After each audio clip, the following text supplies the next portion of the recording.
Hey dudes, and welcome back to The Bants. As always, I am your host, The Bants, and it's finally Wednesday, the middle of the week, so it's time for our second What's Happening in Fashion this week, so let's just get right into it. And first up, of course, we have our headlines for the day, and in our first headline, Adrian Joff, the man behind DSM, Dover Street Market, and husband of design powerhouse Ray Kawakubo of CDG, announced a new Comme des Garçons brand in the works. And although he didn't really reveal a lot of information, there are two main key points that came out of this conversation. And that is one, it is dropping sometime this summer, and two, it's going to be an internet-based brand. And although some people are speculating what this may mean, like a couple people have been saying that it's going to be direct-to-consumer based, which I guess kind of makes sense, but at the same time that could totally not be the case. And then there's the fact of the matter of what kind of brand is it going to be like. Is it going to be more toward a CDG play, or is it going to be on the far end like Ganryu, or is it going to be something more toward the middle like kind of everything else? Really, we have no idea at this point in time. But until we find out more about it, all I can really say is, just like everybody else, I am excited to see the now 18th brand come under CDG's wings. 18 fucking brands. I mean, Jesus fucking Christ, Ray. I think you have less designers on tap than Kith. How the fuck do you do it? Then Fashionista posted a very interesting article basically talking about what different fashion jobs pay in 2018, and honestly, it might be a little bit eye-opening to some. Now, although this list doesn't go over every single job in the industry, it definitely goes over a lot more of the what you would consider popular jobs. And going on to what some of these jobs pay, you might be a little bit surprised, as I said before, especially in their marketing and graphic design sectors. I mean, those definitely pay way below the average from what you'd expect from pretty much any other market. And I think the one that comes as a shock to most people is the design aspect. I mean, even as a creative director, you're definitely not making millions. I mean, sure, you're going to be well off, but I mean, it's going to be a lot of hard work and a lot of hours put under your belt for that money. For sure. But if you are interested in getting into the industry, don't let this dissuade you. Just know what you're getting into if you decide to go down this path. And hell, take a look at the entire list. You might not know what is out there that you might actually be interested in aside from just the generic things in fashion. Alright, and with the headlines done, let's move on to our art stories for the day. And first up, we have a duo of Jeff Koons stories. The first of which is that his iconic Play-Doh aluminum sculpture is finally going up for auction, and it looks like it's going to score a pretty penny. And I have to say, if you haven't seen this sculpture before, it's really fantastic. Definitely give it a check out. And in our second Jeff Koons story, honestly not as nice as the first one. It turns out at one of his recent Amsterdam exhibits, his gazing ball sculpture was accidentally touched by a person and shattered on the ground. So unfortunately, we're not going to get to see it anytime soon, but if you want to see the aftermath, definitely check out the article here. Then Hypebeast sat down for an interview with graffiti duo Gemeos, and honestly, if you've never heard of them, I would definitely at least give this a look, if not a read. Very interesting dudes, and even more interesting artwork, so definitely worth checking out. And lastly, Highsnobiety sat down with Andy Bauch, who is an artist really well known for doing a lot of Lego pieces. And honestly, if you're a fan of different mediums, especially Legos, and like really colorful artwork, these are definitely worth a look. Alright, and that wraps up our art stories for the day. So now moving on into fashion, Uniqlo just showed off their newest graphic capsule collection, this time based on the Japanese tradition of Karakami paper, and honestly, I think it's pretty fantastic. Hot off the tails of their recent ramen capsule collection, this is the newest installment of their Japanese traditional capsule collections, and honestly, so far out of all the ones they've done, I think this is definitely the most varied. And just to give you guys a brief introduction into what Karakami is, it's basically traditional paper art, taking paper and then painting or screening different patterns or different symbols or different graphics on it. So with that said, you'll definitely recognize a lot of the different graphics used here, a lot of different patterns used here if you're familiar with just a lot of basic Japanese art at the very least. But even for being a little bit more on the basic side, I think Uniqlo did a very nice job of choosing patterns, choosing colors for the shirts, and as always, it's really hard to beat that Uniqlo pricing. So if you are looking for some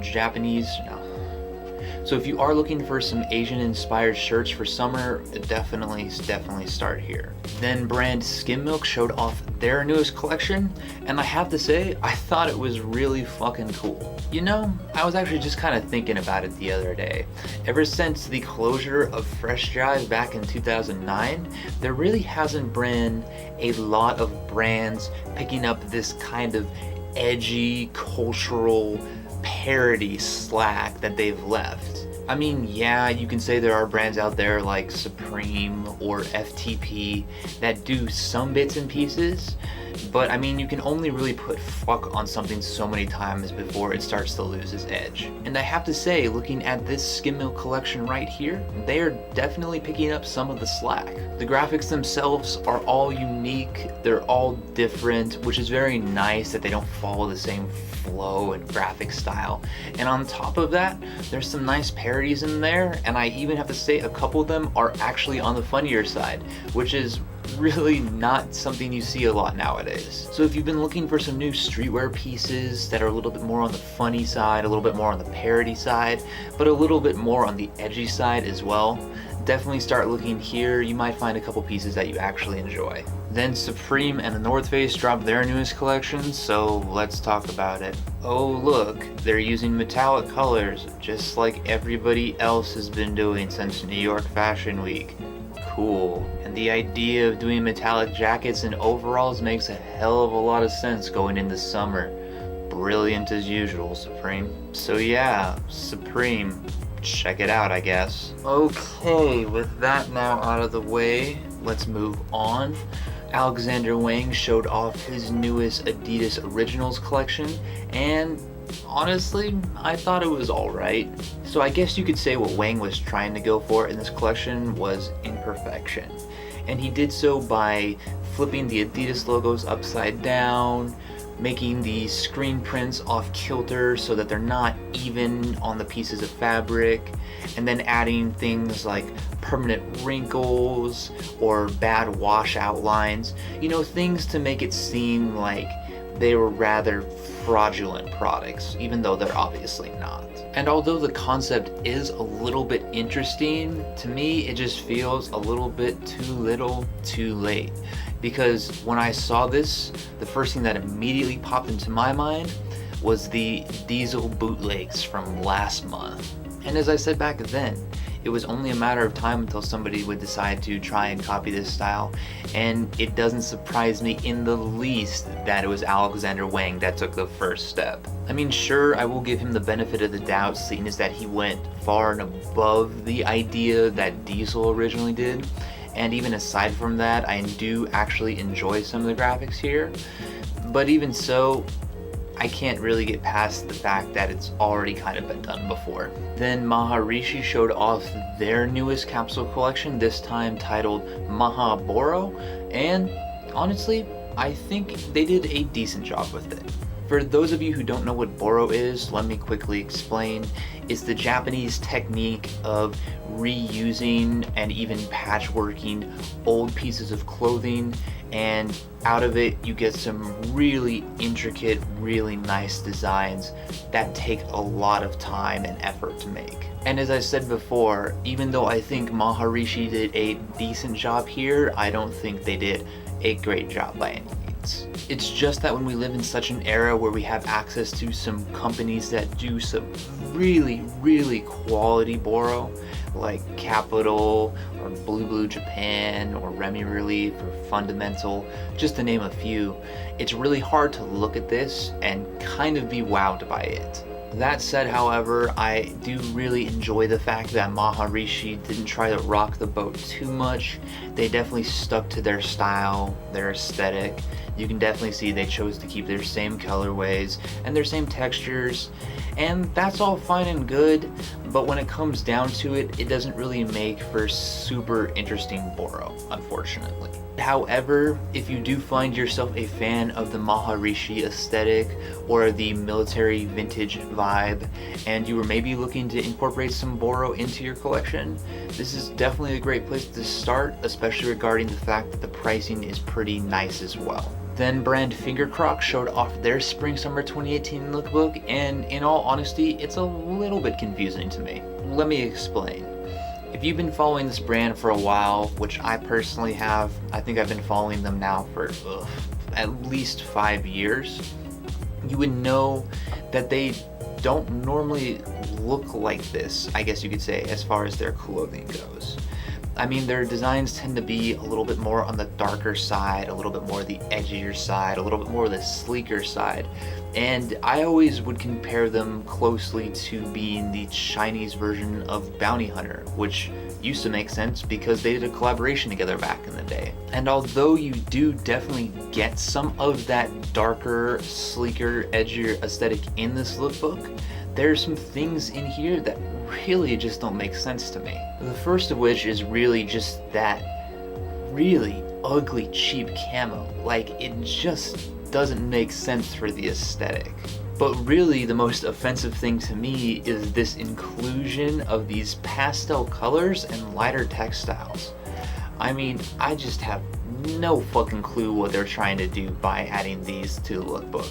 I mean, yes, I get it, it is a spring-summer lookbook, but just because it's a spring-summer lookbook doesn't mean you have to follow other people's trends, and I really hope that's not what Fingercroxx is doing in this case, because I'd really hate to see this brand fall off now. And unfortunately, ending on that note, let's move on to our articles for the day. And first up, Grail put out a nice little article going over the, if you want to call it, brand family that is the North Face. And in all honesty, I found this actually pretty informative, especially if you didn't know about all of these brands necessarily that actually were part of the North Face brand. So if you want to learn a little bit more about some of the more exciting things going on in North Face, I would definitely give this a look. Then One Granary sat down with legendary footwear designer Tinker Hatfield for a nice little interview, and if you consider yourself a fan of sneaker culture or footwear culture in general, and you haven't really seen anything from Tinker Hatfield before, I would definitely give this a read. It's a nice little introduction to him. Then CNN sat down for a quick little introduction / quick interview with Craig Green, and although there isn't a lot of information here, if you don't know a lot about Craig Green and want to know more about Craig Green, this is definitely a nice little starter piece. And lastly, High Snobiety did a nice little and very interesting sit down with some of the guys behind Park Deli, a skateboard / florist shop in New York City that has what they consider a cult following in Japan. And it's just one of those very interesting stories about how the Japanese will latch on to something just totally interesting and totally American. And if you want to know more, I would definitely give this a read. Alright guys, and with that we come to the end of our second whiff for the week. As always, I hope you guys have enjoyed. And also, as always, if you guys want to read any of the articles I talked about today, or look at any of the photos I didn't include from the lookbooks as well, I've linked everything in the description down below. And if you guys are new here to the channel, we do these videos 3 days a week, so if you want to keep up on that news, especially in the fashion side, definitely feel free to subscribe. Otherwise, if you have any questions, comments, or concerns, or just want to talk fashion in general, feel free to hit me up in the comments. I am always willing to talk fashion. And with that guys, thank you once again for watching these videos and supporting this channel. And as always, I hope you guys have a good couple of days, and until next time.